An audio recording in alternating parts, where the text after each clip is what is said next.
Hey guys, and welcome to the Working Money Channel.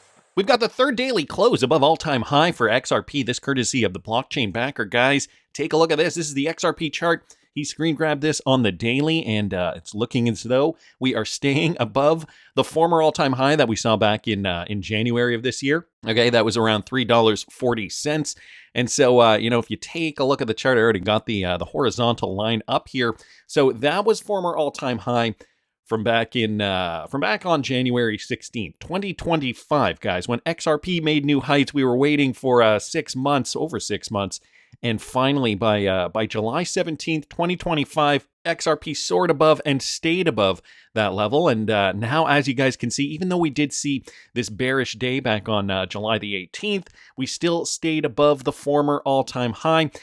Today, one XRP is going for about $3.48 per coin. So this is now the third straight day. Actually, we are 4 straight days technically above the former all-time high. And again, taking a look at this volume down here.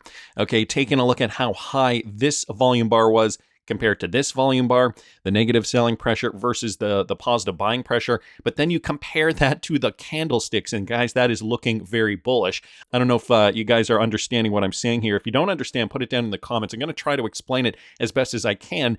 When we see a lot of volume, okay, generally we see a lot of buying pressure. Generally, we see these big candlesticks, and similarly the other way. Okay, that's when we see a lot of buying pressure. So let's focus on the buying pressure.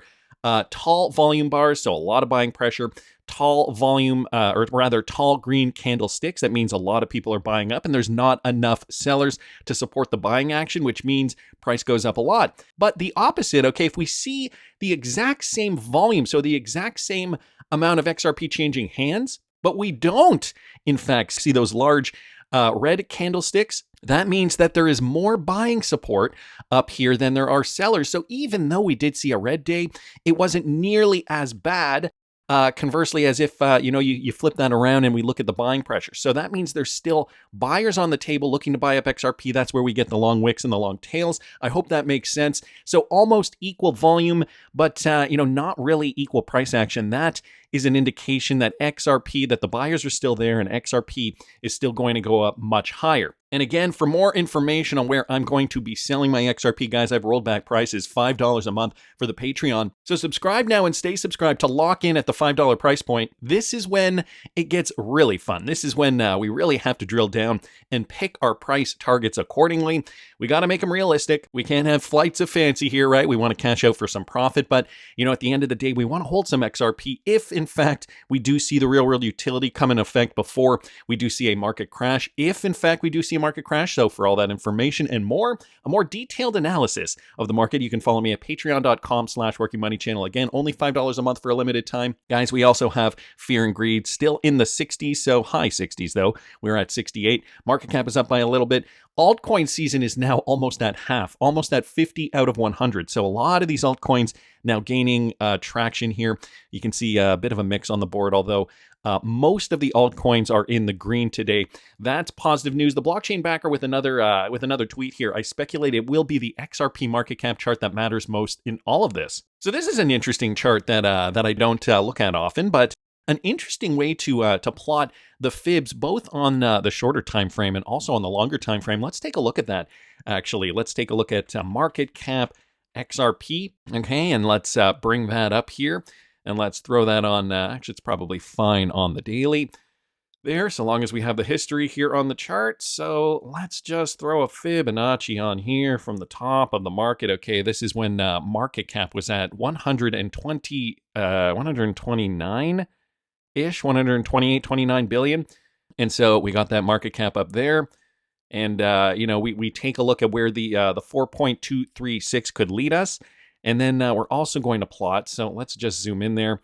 And I think we're going to take the time to also plot another fib in and around here. And guys, look at how close we get to these values. Okay, so XRP market cap topping out at about I want to say anywhere between 520 and 530, 520 to $530 billion. Even at the 3.618, we're looking at anywhere between 450 403 to 458. So, this is another great metric to be looking at. I got to thank the blockchain backer for that. And for those of you guys looking to borrow against your XRP, remember, locking up your XRP at this stage in the game might not be the best idea, but the other problem is we don't have many established and legitimate options. This courtesy of Zach Rector, and I talked about this a little bit. I put out a tweet a couple of months ago. One of my Patreon subscribers was asking me, is there any good option to earn yield off your XRP? At that time, I learned the same thing. It's a hard pill to swallow, but the only thing worse than round-tripping this cycle will be rushing to get a little yield on your XRP and putting it back into the next Ponzi yield opportunity. Stay safe out there. So guys, at the moment, we've kind of come to the conclusion there aren't any great ways to earn yield off your XRP, at least not yet.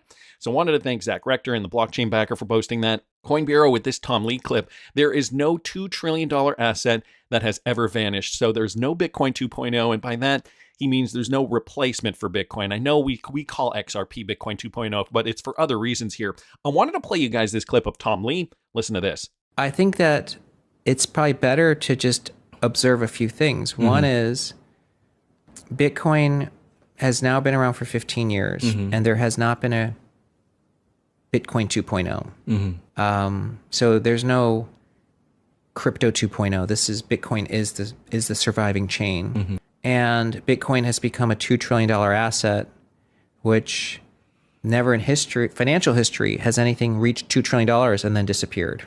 So it's a different argument if it was $100 billion. Okay. The third is the U.S. government is reiterated its commitment to make Bitcoin a strategic reserve asset. That's not bad for the price of Bitcoin. So if someone is watching this and said, well, they don't understand Bitcoin, so they decide not to own it, it's a catastrophic way to look at market. Tom Lee's basically saying Bitcoin is not going anywhere. Whether you agree with his perspective or not, Bitcoin's not going anywhere, and I maintain the same opinion. Let's take a look at Bitcoin here. I think Bitcoin's going to stick around. I don't think it's going to be used for payments, but I think it's going to stick around, and I think it does have longevity. And I mean, even Bitcoin is, even though it didn't see, the kind of gains that we saw for altcoins, it is still doing fairly well. It's still sticking around, still in that bullish pennant pattern structure. So wanted to thank Zach for that. Wanted to thank Coin Bureau for that as well. So XRP, guys, is on track to surpass McDonald's by market cap. I saw this from XRP Crypto Wolf. And so now these charts are coming to the forefront, okay? These charts comparing some of these cryptocurrencies with major companies. With a market cap of $205 billion, the Ripple Link token is now bigger than alternative investment management company Blackstone, German multinational technological conglomerate Siemens, construction giant Caterpillar, and the ride-hailing app Uber. So if you take a look at this, Stetus also posted this. XRP is now a top 80 global asset. Check out the assets here. I have XRP number 79 here on the list, and they've made it above Shell at $283.36 billion, whereas Shell is only worth $282.63 billion. So they're above Blackstone Group, they're above Siemens, they're above Merck, the pharmaceutical company, they're above Texas Instruments. So these are some that you guys probably know of: Caterpillar, AT&T, and Uber even. So that is pretty big, I gotta say. Of course, XRP value is going to keep going up as we continue to see more of these partnerships thrive, like Flutterwave launching SendApp in Egypt. This is the latest from Ripple partner Flutterwave, guys. Flutterwave, Africa's leading payments technology company, has officially launched its SendApp in Egypt, marking a major milestone in its mission to simplify cross-border payments and deepen Africa's connection to the global economy. With this move, Flutterwave brings its trusted remittance solution to one of North Africa's most influential markets, offering Egyptians in the UK, the US, and beyond a fast, secure, and convenient way to send money back home. For millions of Egyptians living abroad, sending money is not just a transaction, it is a lifeline. In 2023 alone, the Egyptian diaspora sent approximately $32.6 billion in remittances, according to the Central Bank of Egypt. But of course, this has not been easy.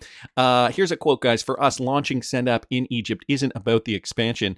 This was coming from the CEO of Flutterwave. It's about connecting people. It's about helping Egyptians abroad support their families, mark life's milestones, and build financial bridges. So it's become this thing now where, these companies, I mean, at least in public, they're saying we want to build bridges. We want to make it easier, so much so that everybody can now reach out, send money. This has been Ripple's MO since the beginning, right? Being able to bank the unbanked. And I thought at first they were going to do it directly, but it's looking as though by extension through these secondary companies that are partnered with RippleNet, they are succeeding at doing just that. So another country here, Egypt, now connected through Flutterwave, which is Ripple enabled. So that's some great news. I also happen to see this from Airwall, guys. They just announced a new partnership too, a multi-year partnership that will see the leading global payments firm and financial services platform become the club's official finance software partner. Airwall will also be our presenting partner for the men's preseason tour across Asia, with Airwall services being used across the tour, and the two working together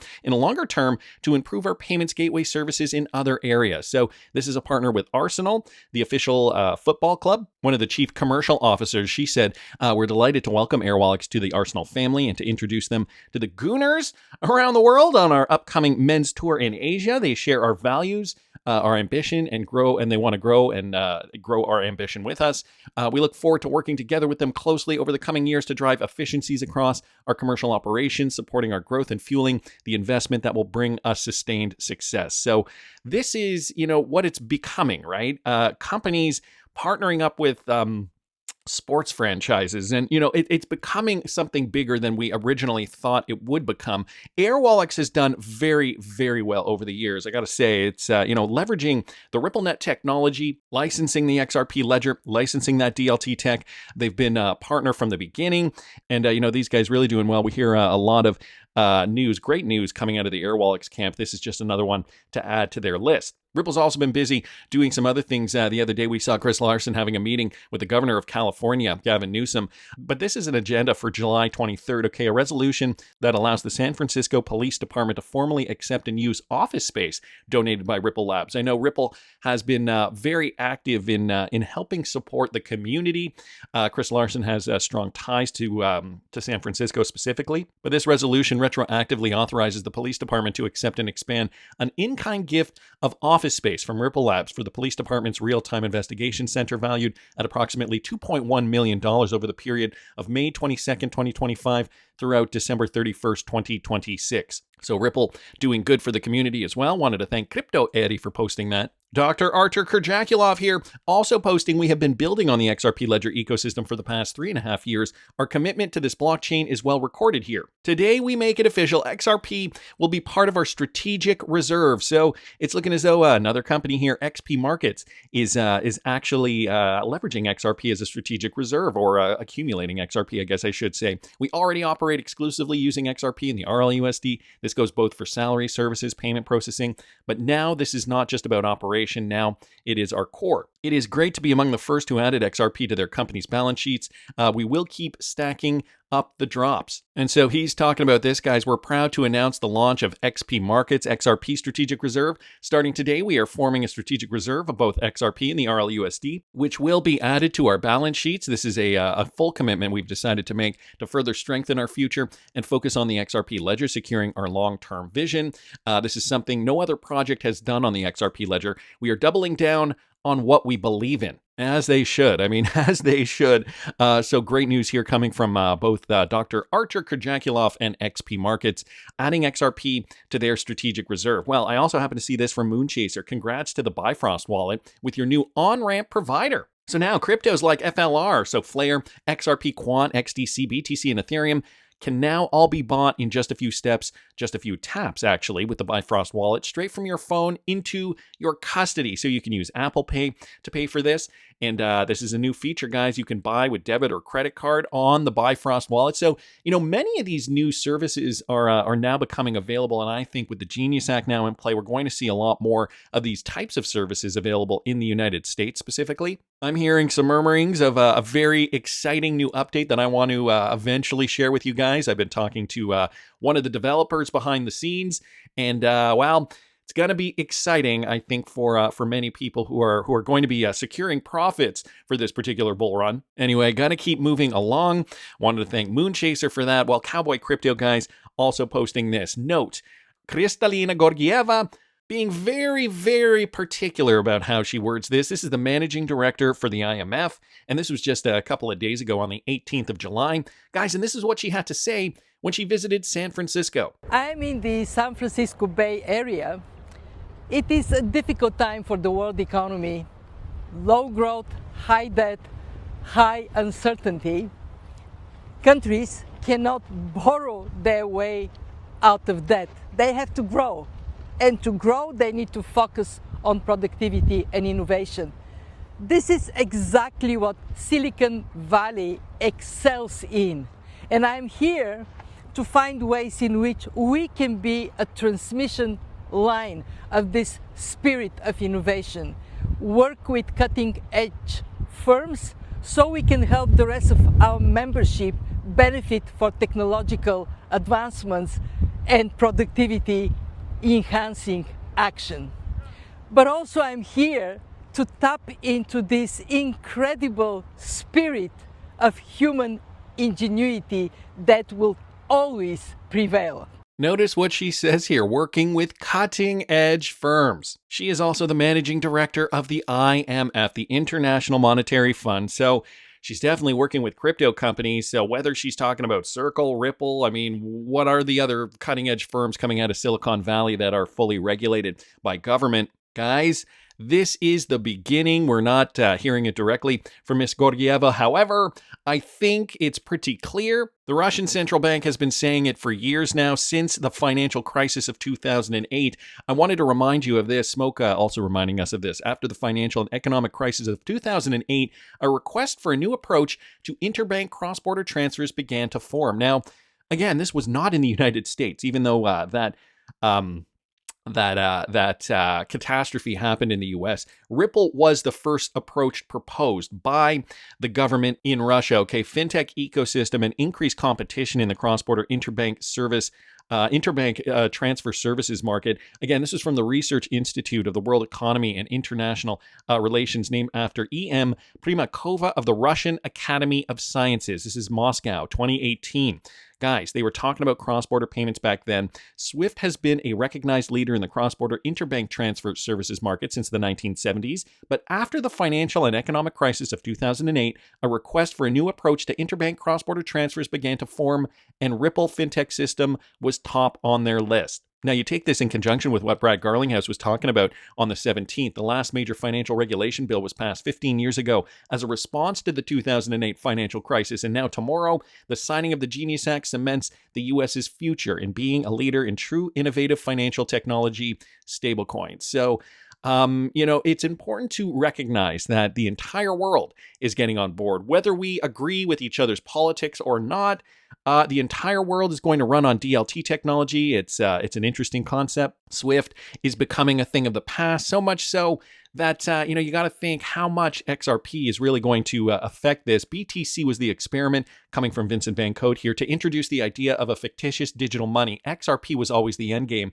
You got to think limitless liquidity is the goal. $1 quadrillion of supply. Here's his theory. It's not financial advice. You can buy $100 trillion worth of tokens. There isn't enough money in the world, and you can't sell it either, okay? It's just too expensive.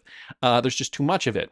That's because these tokens aren't real assets. They're arbitrary units of value, tools that all participants agree to use for exchange. And he says here, when you really understand that, you'll realize that's the genius of it. 5,000 years ago, there was no money, just trade. You bartered a dozen eggs and a loaf of bread, right? You did all that. So people agreed to use pine nuts as a common unit. You gave up pine nuts to buy something and eventually earn them back in another trade. The pine nuts weren't the value. They were the bridge. The only problem was there's not enough pine nuts, so trade stalls, and too many pine nuts lose their value. So the dream, an infinite supply of pine nuts with stable value. Unlimited liquidity sounds silly, but unlimited liquidity, zero dilution, that's what XRP was designed to do. So it's not gold, it's not oil, it's not backed by anything. It's agreed upon, fast, cheap, liquid, returnable. You don't need to hold it, you just need to trust it for 3 seconds. And guys, here's the twist. What if Bitcoin was never meant to be the end game? What if it was created to introduce the idea of digital money, just to psychologically condition us in the world to accept something that had no physical form? And that could have been the case. Bitcoin did its job. It did prove that digital scarcity has value. It seemed decentralized as a movement. It triggered adoption, but structurally it's slow, it's expensive. Of course, it was the first prototype, essentially. Maybe Bitcoin was designed to eventually collapse under its own weight, a proof of concept with an expiration date. And maybe XRP is the final form, a liquidity engine, not a speculative asset, a neutral bridge, not a tribal ideology, a tool, not a trophy. So if people do agree that it's worth $10,000 per unit one day, guys, I'm not saying tomorrow, but one day, could it in fact be? Here's a more realistic price prediction from Vincent Van Code. And, I've come up with similar price predictions. If in fact Ripple did take roughly 10% of Swift's business, I think 10 to 15 was my estimation. I'll find that video and I'll link it up here in the top right-hand corner. I just updated it from the original video I did from back in 2018. Vincent Van Code coming up with a similar number here, $59.40. Here's the math, he says. With Ripple targeting 15% of Swift's business, 5 trillion daily volume, RLUSD gaining traction, and institutions like MasterCard building on the XRP ledger, what could XRP be worth? So he's looking at 15%. Now, remember, Brad Garlinghouse did say Ripple could, in fact, get 14%. His estimation was 14% of Swift's business by the year 2030. Do you guys remember that? And I did a video on that too. I'll link that one up here. Swift moves $5 trillion a day. Ripple's stated goal to capture 15%. That would be $750 billion settled a day, okay? Liquidity, XRP supply, $13 billion. Now, remember, I did talk about supply shock, and I did talk about how much XRP is actually estimated to be in the world today circulating. 100 billion total supply, of course, 40 in escrow, 5 to 8 billion likely lost. So we're going over those numbers again because that was another Vincent Van Code tweet thread. 20 to 25 billion held long-term or locked up in DeFi and AMM. So the velocity, okay, you got to remember, each XRP reused in 2 transactions per day max due to compliance, exchange delays, and corridor slippage. So he's taken into consideration all of that. Base utility price, ODL volume, okay, giving us the available XRP times velocity. 750 billion, so that would be 13 billion times 2. And that would be $28.85 as a base price, but add real-world multiples, okay? 10% RLUSD issued, 20% other stablecoins minted, 30% institutional adoption like MasterCard, so on and so forth, which we do know is happening. So that is not so much an X factor as it is a when factor. When is this going to happen? And 20% legal clarity post-SEC case. What he's suggesting here, the final price, $28.85 times 1.1, multiply that by 1.2, multiply that by 1.3, and multiply that by 1.2. And guys, we get $59.40. He's saying the estimated timeline, 2026 to 2027. I personally believe that's a little early. We already know Brad Garlinghouse has said 14% by the year 2030, so I still think it is maybe a bit off. But guys, I guess it could happen. Institutions adopt gradually. Ripple corridors need time to scale. The RLUSD and tokenized FX systems must mature. Global regulatory convergence is still in progress. So summary table, factor value. We got Swift volume captured 15%. Okay, we got XRP reuse, velocity at 2x a day. Liquidity, XRP supply 13 billion, base price $28.85, final adjusted price $59.40, and the targeted timeline 2026 to 2027. Guys, I think we're going to see SPEC do what it does in that time frame. Probably sooner, actually, most likely sooner. I don't think, I do think the real world utility could begin at this point in time, but I think, to capture a large portion of Swift's business, that's not to say other factors can't bring XRP up to those highs. So for more information on what I actually think, I'm taking everybody's opinions. I like to distill them. I like to think about it for myself as well and give you guys my opinion. I'm going to show you guys where I'm going to be cashing out my XRP. You can follow me at patreon.com/workingmoneychannel. Again, I've slashed prices $5 a month if you subscribe and stay subscribed. Lock in at that $5 price point. Check it out. Link is on the screen. I also have the Working Money Channel merch store. Thanks so much, guys, for purchasing the Working Money Channel merch. I'm having a great time creating this stuff, and I'm hoping you guys are liking it. Link is in the description of the video. That's just my opinion, but I want to hear what you guys think. Please subscribe to the channel if you haven't already. Like the video if you like the content I'm providing. I always love hearing your comments. See you in the next one, guys.